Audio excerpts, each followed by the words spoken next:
Conexão Ciência. Bem, com relação ao diagnóstico, a detecção da Covid longa costuma ser baseada na condição clínica do paciente e, em algumas situações, em exames complementares. Esses exames complementares podem ser, por exemplo, exames de imagem, como a ressonância magnética, que podem, então, indicar alterações no corpo caloso, que liga os dois hemisférios do cérebro, e no supracaloso, responsável por uma série de respostas emocionais e fisiológicas, como a relação entre odores e imagens, marcadores inflamatórios e exames de sangue.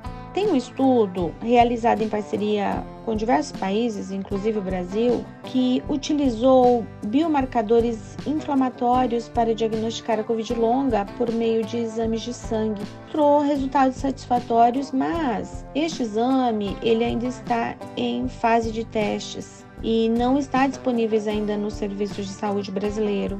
Então, novamente, reforço que a avaliação clínica do paciente ela continua sendo soberana para o diagnóstico de Covid longa, uma vez que o mecanismo exato que causa Covid longa, ele não está totalmente conhecido. Com relação aos sintomas que devemos ficar atentos, ressalta-se que, apesar da Covid-19 aguda manifestar-se por meio de sintomas respiratórios, a Covid longa apresenta sintomas para além destes. E a investigação da Covid longa tem mostrado que os efeitos a longo prazo mais comuns variam entre os sintomas respiratórios, cardiovasculares e metabólicos.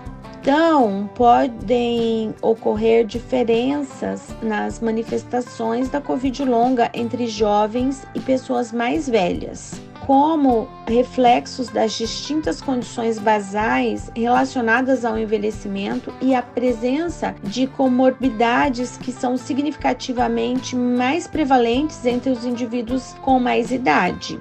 As evidências sugerem que os sintomas mais prevalentes nas pessoas com Covid longa são fadiga, falta de ar, mal-estar pós-esforço, tosse, dor no peito, cefaleia, que é a dor de cabeça, problemas no sono, dificuldade de raciocínio, tontura, dor musculoesquelética, depressão e ansiedade. Quanto aos sintomas de Covid longa nas pessoas mais velhas, os estudos constatam que os sintomas mais frequentes são as alterações do humor, fadiga e ansiedade.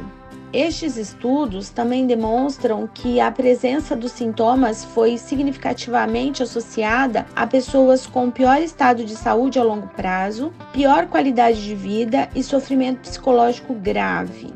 Isso demonstra para nós que as repercussões deixadas pela Covid-19 nos sobreviventes são capazes de ocasionar incapacidade e a diminuição da qualidade de vida, a hiperutilização dos serviços de saúde e expectativa de vida potencialmente reduzida. Então, essas pessoas que desenvolveram esse quadro têm apresentado boa resposta às intervenções de reabilitação, quando essas ocorrem de maneira precoce e oportuna, conforme a necessidade, então, de cada pessoa. Por isso, e retomando a questão sobre onde buscar o diagnóstico, existe uma linha de cuidados que precisa ser aprimorada para o acompanhamento das condições pós-Covid. Para se ter o diagnóstico de Covid longa, a pessoa ela deve procurar um serviço de saúde de sua preferência, seja pelo Sistema Único de Saúde, que é o nosso SUS, ou na rede privada. Passar pelas consultas com o médico para que seja realizada uma avaliação clínica, realização de exames complementares, quando necessário. O profissional vai saber quando indicar esses exames, então receber um diagnóstico correto.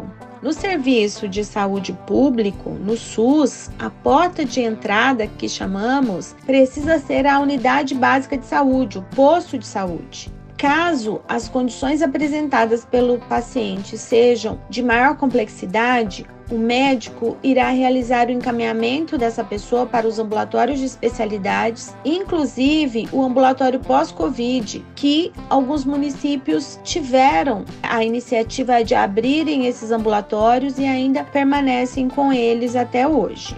Especificamente nos ambulatórios de pós-Covid, esse serviço se tornou referência para o atendimento de pacientes que foram internados na enfermaria ou UTI dos hospitais dos municípios que ficaram com comprometimento após a recuperação da doença. E ele conta com equipe multiprofissional, formado então aí por enfermeiros, fisioterapeutas, nutricionistas, médicos, fonoaudiólogos, psicólogos, farmacêuticos, odontólogos, assistentes sociais, profissionais de educação física e médicos de diferentes especialidades.